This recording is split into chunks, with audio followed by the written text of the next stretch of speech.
श्रोते हो नमस्कार. आजच्या वृत्तविशेष या कार्यक्रमामध्ये आपलं स्वागत.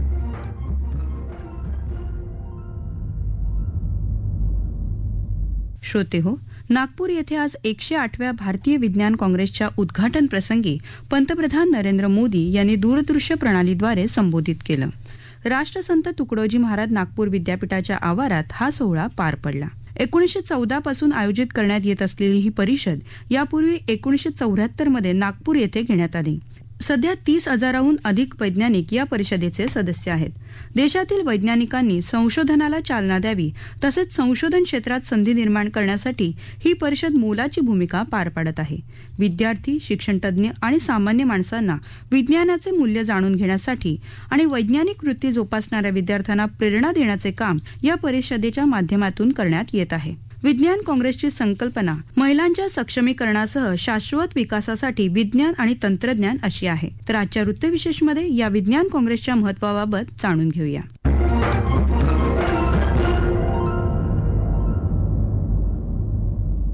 या परिषदेच्या उद्घाटन प्रसंगी पंतप्रधानांनी समाजोपयोगी विज्ञानाचे महत्त्व विशद करताना सांगितले की विज्ञानाचा उपयोग हा तेव्हाच होईल जेव्हा ते प्रयोगशाळेतून बाहेर पडून जमिनीवर पोहोचेल.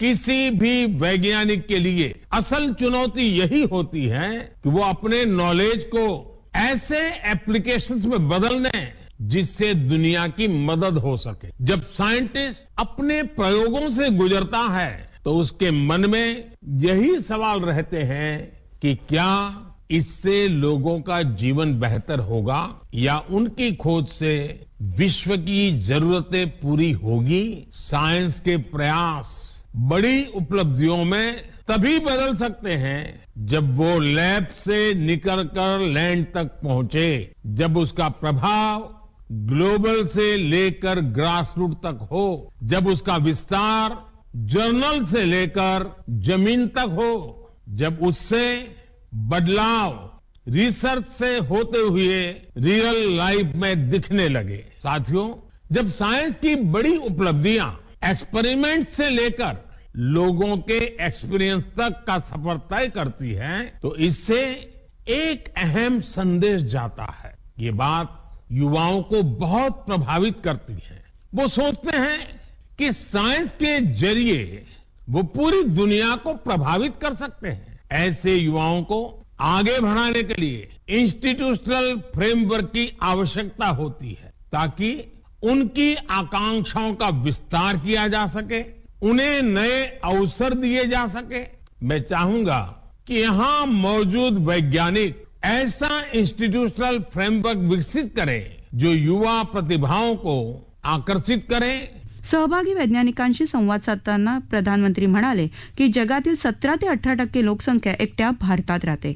विज्ञान संशोधनातून होणारे लाभ हे इतक्या लोकसंख्येपर्यंत पोहोचतील. त्या दृष्टीने आपण ऊर्जा क्षेत्रात वाढणाऱ्या गरजा लक्षात घेता संशोधन कार्य करायला हवं.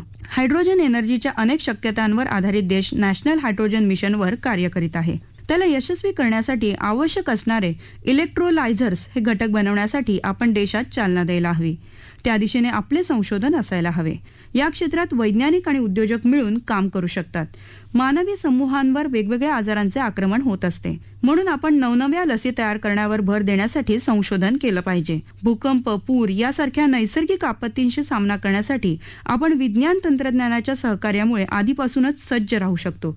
त्याचप्रमाणे आपण साथीच्या आजारांचेही एकात्मिक निरीक्षणाद्वारे अनुमान करून त्यासाठी सज्ज राहू शकतो. यासाठी विविध मंत्रालयांना एकत्र काम करावे लागेल. संयुक्त राष्ट्रसंघाने 2023 आंतरराष्ट्रीय तृणधान्य वर्ष घोषित केलं आहे. या निमित्ताने भारताला तृणधान्य आणि त्यांच्या वापराविषयी आपण अधिक समृद्ध बनवू शकतो. जीवतंत्रज्ञानाच्या माध्यमातून तृणधान्याच्या कापणी पश्चात होणाऱ्या नुकसानीवर नियंत्रण मिळवू शकतो.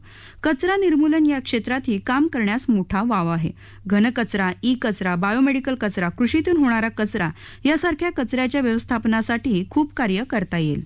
अंतरिक्ष विज्ञानात भारताने विलक्षण प्रगती केली आहे. स्वस्त उपग्रह प्रक्षेपण यानाच्या सेवा आपण देऊ लागलो आहोत. त्याचा इतर देशही आपल्या सेवांचा लाभ घेऊ लागले आहेत. यातही खाजगी उद्योग, नवे स्टार्टअप्स आपला सहभाग घेऊ शकतात. यासोबतच क्वांटम क्षेत्रात आपण पुढाकार घ्यायला हवा. क्वांटम, संगणक, भौतिकशास्त्र, रसायनशास्त्र, संचारशास्त्र, संवेदनशास्त्र, क्रिप्टोग्राफी अशा विविध क्षेत्रात आपण भरपूर संधी मिळवू शकतो. नव्या संशोधकांनी या क्षेत्रात प्रावीण्य मिळवावे आणि या क्षेत्रात नेतृत्व करावे. सेमीकंडक्टर चिप्स बनवण्याच्या क्षेत्रातही आपल्याला पुष्टी देण्याची आवश्यकता आहे. या भारतीय विज्ञान काँग्रेसच्या माध्यमातून विविध रचनात्मक मुद्द्यांवर विचारविमर्श होऊन विकासाचा रोडमॅप तयार होईल. अमृत काळात भारत आधुनिक विज्ञानाची सर्वात मोठी प्रयोगशाळा बनेल असा आत्मविश्वास पंतप्रधानांनी या प्रसंगी बोलताना व्यक्त केला. आपण महिलांच्या सहभागाने विज्ञानाची प्रगती करणं आवश्यक आहे. या वर्षीच्या विज्ञान काँग्रेसची संकल्पना ही महिला सक्षमीकरण आणि शाश्वत विकास असून महिलांच्या सक्षमीकरणासह त्यांच्या भागीदारीने त्यांना विज्ञानाच्या प्रगतीत सामील करणं आवश्यक आहे असंही प्रधानमंत्री म्हणाले. नागपूर येथे राष्ट्रसंत तुकडोजी महाराज नागपूर विद्यापीठाच्या अमरावती रोडवरील महात्मा ज्योतिबा फुले शैक्षणिक परिसरात आयोजित भारतीय विज्ञान काँग्रेसच्या उद्घाटनाच्या मुख्य कार्यक्रमाप्रसंगी महाराष्ट्राचे मुख्यमंत्री एकनाथ शिंदे यांनी सांगितले की प्रधानमंत्री मोदी हे विज्ञानाचा उपयोग संरक्षण क्षेत्रात आत्मनिर्भर करण्यात तसंच भारताला प्रत्येक क्षेत्रात पुढे नेण्यात करत आहे. या प्रसंगी नागपूर विद्यापीठाच्या शताब्दी महोत्सवानिमित्त एका डाक तिकिटाचं विमोचन करण्यात आलं. राष्ट्रसंत तुकडोजी महाराज नागपूर विद्यापीठाच्या परिसरात आयोजित या भव्य आयोजनात अनेक आकर्षण आहेत. त्यापैकी एक म्हणजे किशोरवयीन मुलांनी सादर केलेल्या प्रयोगाचे प्रदर्शन.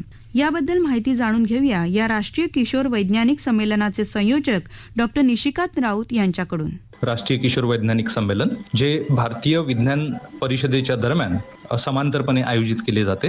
याला संक्षिप्तमध्ये RKVS असे सुद्धा नाव दिलेले आहे आणि भारतीय विज्ञान परिषदेचा हा अविभाज्य भाग बनलेला आहे. यामध्ये 10 ते 17 वर्ष या वयोगटातील बाल वैज्ञानिकांद्वारे छोटे संशोधन कार्य जे त्यांनी घराच्या किंवा शाळेच्या परिसरात विविध विषयांना धरून काम केलेले आहे ते विज्ञानाच्या सोप्या पद्धतीने हे छोटे छोटे प्रॉब्लेम्स जे त्यांनी सॉल्व्ह केलेले आहेत ते प्रदर्शनीद्वारे या राष्ट्रीय किशोर वैज्ञानिक संमेलनामध्ये प्रदर्शित केले जातात. राष्ट्रीय किशोर वैज्ञानिक संमेलनाची ही जी संधी आहे ज्या अंतर्गत राष्ट्रीय बाल विज्ञान परिषद जी department of science and technology Bharat सरकार यांच्याद्वारे NCSTC या विभागाद्वारे आयोजित केले जाते. तसेच NCERT द्वारे विज्ञानावर प्रदर्शनी आयोजित केली जाते ज्याला राष्ट्रीय बाल वैज्ञानिक प्रदर्शनी असे नाव दिलेले आहे. त्यामधील विविध राज्यांमधनं निवडलेल्या संघांना राष्ट्रीय किशोर वैज्ञानिक संमेलनामध्ये आमंत्रित केले जाते आणि सर्व वैज्ञानिकांच्या समोर तसेच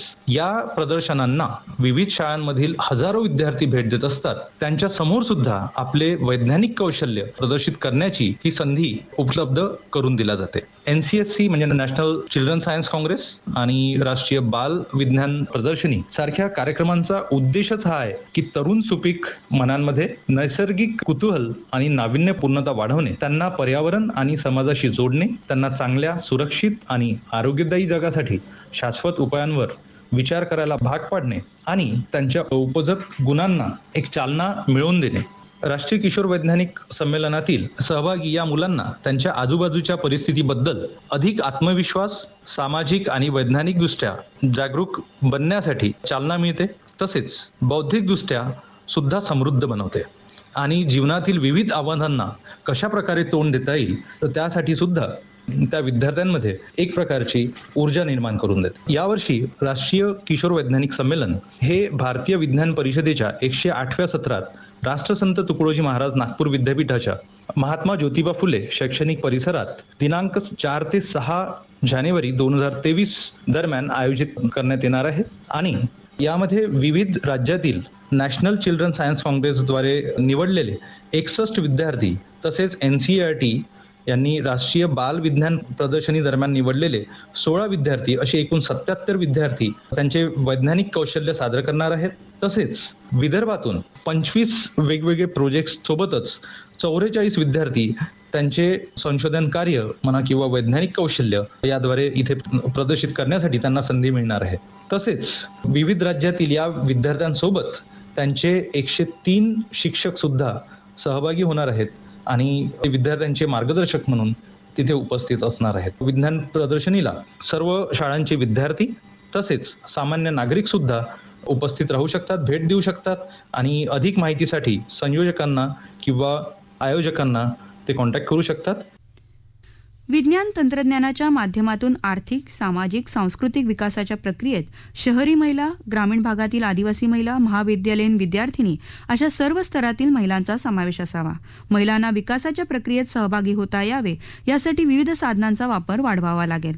असंख्य महिला यामुळे प्रेरित होऊन सामाजिक आणि आर्थिकदृष्ट्या विकसित होत असताना शाश्वत विकासात महत्वाची भूमिका पार पाडतील.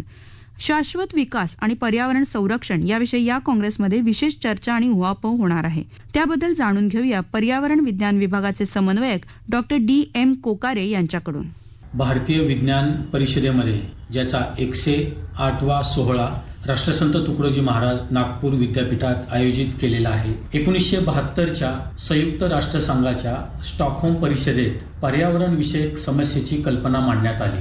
ही पहिली संयुक्त राष्ट्रसंघाची बैठक होती ज्यात पर्यावरण संरक्षण विषयक चर्चा करण्यात आली आणि त्यामध्ये असे घोषित करण्यात आले की मानवी पर्यावरणाचे संरक्षण आणि सुधारणा ही एक प्रमुख समस्या झाली आहे आणि त्यामुळे जगभरातील सर्व लोकांचे आरोग्य आणि आर्थिक विकासावर परिणाम होत आहे. ही सर्व जगाच्या जनतेची इच्छा आहे आणि सर्व सरकारांची ही जबाबदारी आहे की ह्यातून काही मार्ग निघाला पाहिजे. या लाक्षणिक चळवळीला द ग्रीन मुव्हमेंट इंग्रजीत असं संबोधलं जातं. नैसर्गिक संसाधनांचे जतन करणे आणि ग्रीन हाऊस वायू, ग्लोबल वॉर्मिंग व इतर पर्यावरण विषयक धोके कमी करण्याचे प्रयत्न करणे हे मानवाचे सातत्यपूर्ण काम राहणे गरजेचे आहे. 2015 साली संयुक्त राष्ट्रसंघाच्या पुढाकारातून सगळ्या जगाने शाश्वत विकास उद्दिष्टे स्वीकारली. भविष्यातील आपल्या वाटचालीला दिशा देण्यासाठी यांचा मोठा उपयोग होईल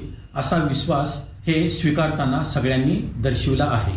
जागतिक पातळीवर मानवी विकासासंबंधीचा हा पहिलाच एक प्रयत्न होता. मानवी आयुष्याच्या सर्व अंगाचा विचार करून तसेच पृथ्वीवरील विविध प्राणीमात्र आणि निसर्गाच्या संरक्षणासाठीचे हे महत्वाचे पाऊल ठरले आणि त्यात विविध उद्दिष्टांची रचना करण्यात आली.